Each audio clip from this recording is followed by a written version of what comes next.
All right, so we have another sponsor request here from a viewer. Let's hop right into this. He's a 22-year-old young man asking for some advice in life. Looks like he's contemplating leaving a high-paying job and looking at entrepreneurship as an option. So he says, "Hey, Rich, 22 years old, living in New Jersey outside of New York City, just graduated college, and I'm making about 130K a year. I have no debt, my own apartment, and my mental health is great. I have two main questions. First is, what is the best way for me to build wealth? I've taken your advice and started investing in Bitcoin, but wondering if I could be doing more. I work in the finance industry in private equity, and we have a fairly structured promotions plan with significant pay increases. I'm on track to be promoted and make 200K to 300K in just 2 years. My expenses are relatively low, and I'm able to invest over 100K a year pretty soon. What should a high earner like me be doing to create wealth?" All right, so there's question two. I'm going to go through the whole thing and then we'll get back to the questions. I've always wanted to be an entrepreneur, but I don't think it's for me. I started 4 businesses while in college and each failed. Well, look, I mean, 9 times out of 10, a business is going to flop. It's so if you've done it 4 times, you might have to do it 4 or 5 more times before you actually have a successful business. The key is to identify when you're wasting your time and money and to take it around behind the barn, beat it with a stick, bury it 6 feet under, and be done with it. We'll talk more about that in a minute, though. He goes on to say, "I even spent a few $1,000s on courses and masterminds. I don't regret any of it because it helped me get to where I am today. But I also don't want to walk away from a reliable 6 figure income. With my income, I could easily invest 100K a year. I think it makes more sense to provide financing and partner with somebody who actually knows how to run a business or acquire something existing that's easy to run." All right. Just the problem with this is finding the right partner. Okay, well, this raises a whole bunch of issues, which I'll get to once I've finished reading through this. Um, my job only takes 50 to 60 hours a week, but should be focusing the rest of my, but sorry, but should I even be focusing the rest of my time trying to start another side hustle, or do you think it makes more sense to spend it on fitness, martial arts, and building status? My second question is, how do I upgrade my friend group? We've got more than 2 questions here, bro. I got rid of all the druggies, but now that I'm left with a bunch of unambitious broke people. When I suggest something to my current friends, they usually make an excuse of not having money or don't feel like going out.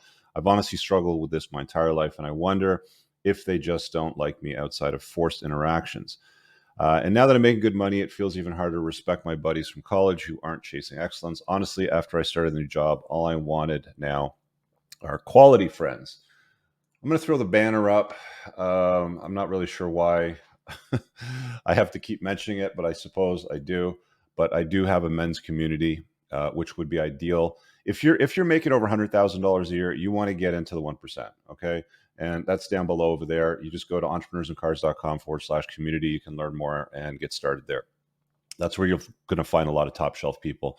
And there's quite a few people in northeastern US, around Jersey, New York City. So you've got lots of opportunities, network, and connect in real life with people that are actually doing something with their lives rather than sitting around. What did you call them? Unambitious broke people, as you put it here. And it wraps up saying, "I will do my best to implement any advice you give me. I appreciate all you do, and I will read all of the comments.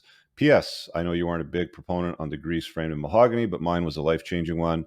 I think you can go to your local community college, live with family, and get a real major tech, medicine, business, and you'll be good spot." Yeah, look, I've said straight up, if you're going to get into something that's STEM related, even finance related, right? Like I have this childhood friend of mine. We grew up together since we were kids that I've known him my entire life.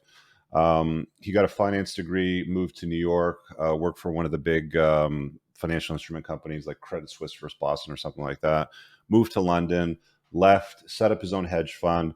Dude is loaded now. He owns like I think 3 properties in Ibiza. Spends some of his time in Singapore and Hong Kong.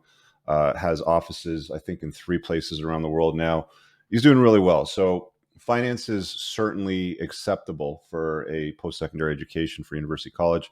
If you're going down that route, you can make a lot of money. But this guy's question really is, how do I go about choosing between making money or starting up a business, because he has the appetite for starting up a business. So let me go back to this here and let's get his questions. What is the best way for me to build wealth?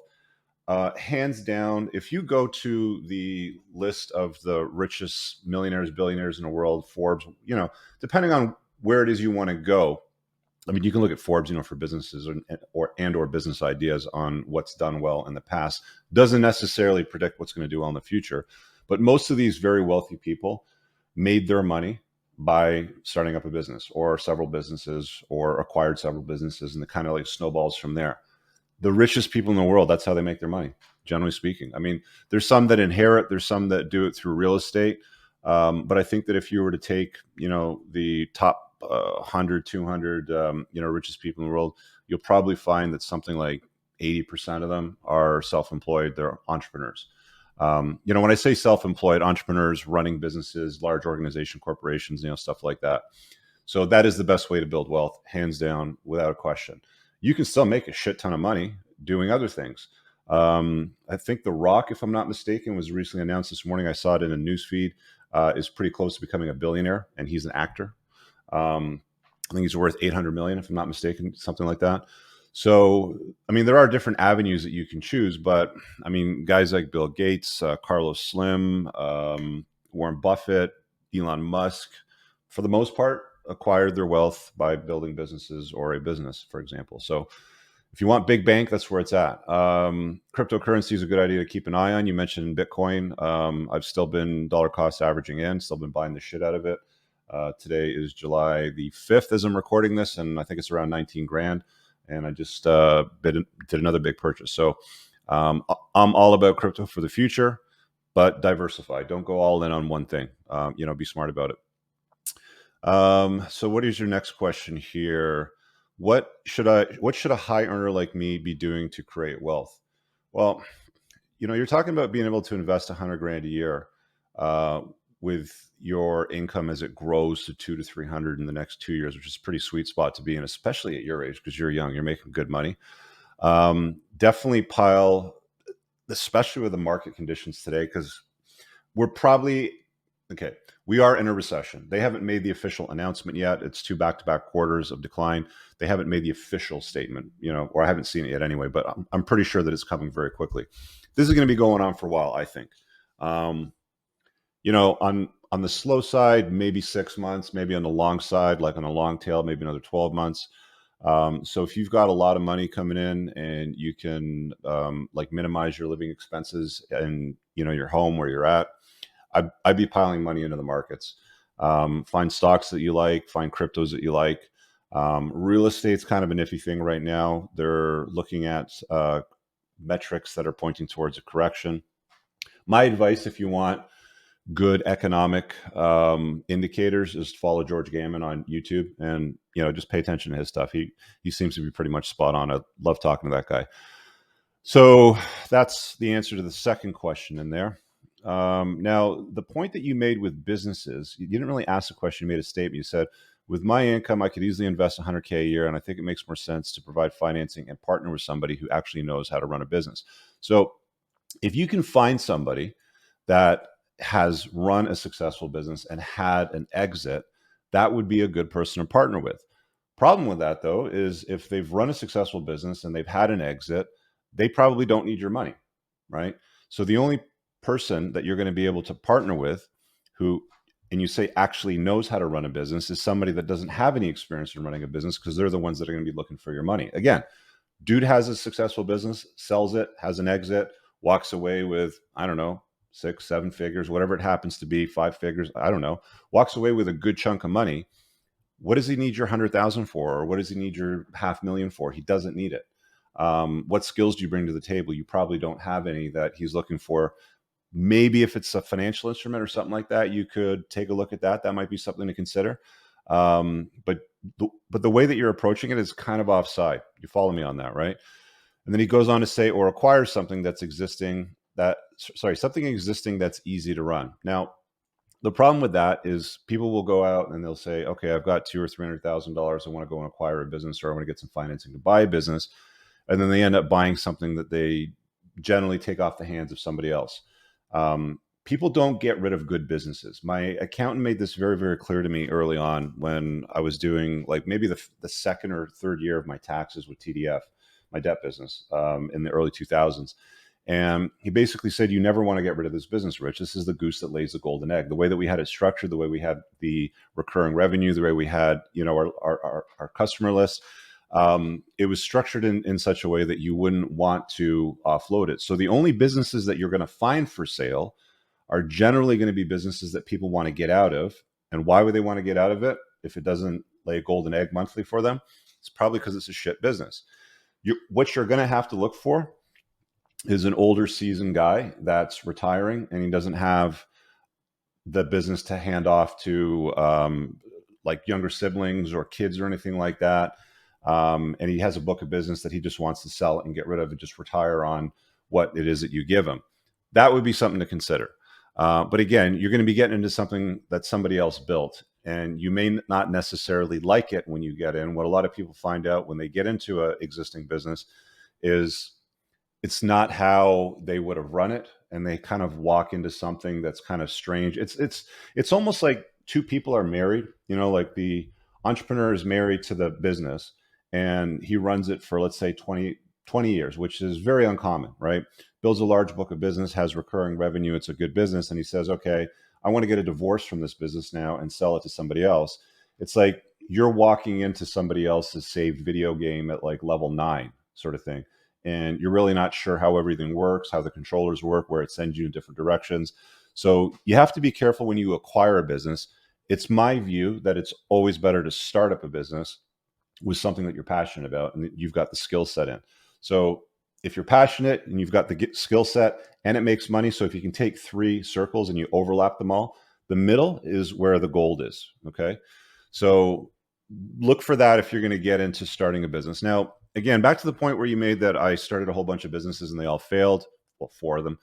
I don't know what they are. You didn't mention them. You're young. You're 22, dude. I looked at the links you gave me in your social media. Like one of the early pictures on your Instagram, you barely look like you're even a teenager, like you even hit puberty. Like you've got a young face. You got a very young face. So um, when you beat yourself up over the businesses that you tried to start in college, I wouldn't be that hard on yourself.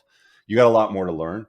And I guarantee by the time you hit the age of 30, you're gonna have a lot more experience behind you than you do right now. But at least you took the plunge and you spent time and money and you tried to start those things up and you learned something from it. So that's a start. Um, Sounds like you got loads of free time. According to my job only takes 50 to 60 hours a week. So it sounds like you like to have a little bit of spare time. And you obviously are spending time with, I'm just going to call them losers, like a loser friend group, because you quite simply don't get what you're looking from them. It sounds like you're the smartest guy in the room. And when you're the smartest guy in the room, you need to get out of the room. So find yourself better friends. Try to interact with colleagues from work. Go out for drinks after work or something like that. It's a great way to network and interact with other people that are like your kind, part of your tribe sort of thing. So do that. You already said that you have a difficult time respecting your buddies from college. There should be no question of what you need to do next. I think you already have the answer to that. So those are my bits and pieces of advice for you. I think you're on a pretty good track. I mean, you're on a good trajectory to make great money. If you can make 300,000 in the next 2 years or 22, so that brings you to 24. 300K is good income for a 24-year-old. I don't know what financial instruments you said, private equity. I don't know what you mean specifically by private equity. Look, I do private equity investing, which is usually tied into private mortgages. I've done a lot of it. I don't do so much of it today. But if you see an opportunity to make a lot of money as an employee, that's great. If you want to become an entrepreneur, there's really 2 kinds of businesses that you can start up. And I'll wrap up on this note. There's an ELF business, which is lucrative, fun, easy. And there's a half business, which is hard, annoying, lame, and frustrating. These are terms coined by Joe Polish.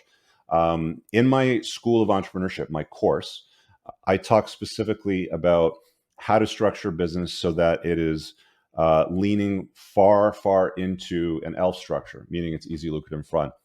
Generally, you're looking for things like recurring revenue. There's a whole bunch of other metrics that you need to consider. And then there's stuff that you want to stay away from that would make your business annoying and probably frustrate the crap out of you. That is available in a course. I created the School of Entrepreneurship. It's pinned in the top comment of all my videos now. It's not open for enrollment yet. It'll probably open, I'm going to say late August, early September. So that is a good investment. The course is about $1,000 and it gives you about 5 hours worth of lectures. And I explain in all these different categories things that you want to approach when it comes to starting up a business so that you've got a better chance of success and that you build something that you're actually going to love versus what most entrepreneurs do. They build something they typically hate, and it doesn't make them a lot of money, and it's hard and annoying in front and not fun. So I'll leave it on that note. I think you got some good value out of this particular request. I hope you do something with it. And again, start with a community for improving your network. Get on my email list or the wait list for the course, which will be pinned below in the top comment. That'll open soon. You want to buy the course when it becomes available. And that's really all that I can recommend at this point. You're on a very, very good trajectory. I like what you're doing. So I wish you all the best with that. If you guys want to request a video like this gentleman did, that's pinned in the top comment as well, where you can go and request the video. And there's a bunch of other useful links that you can check out as well. See you guys later. Peace out.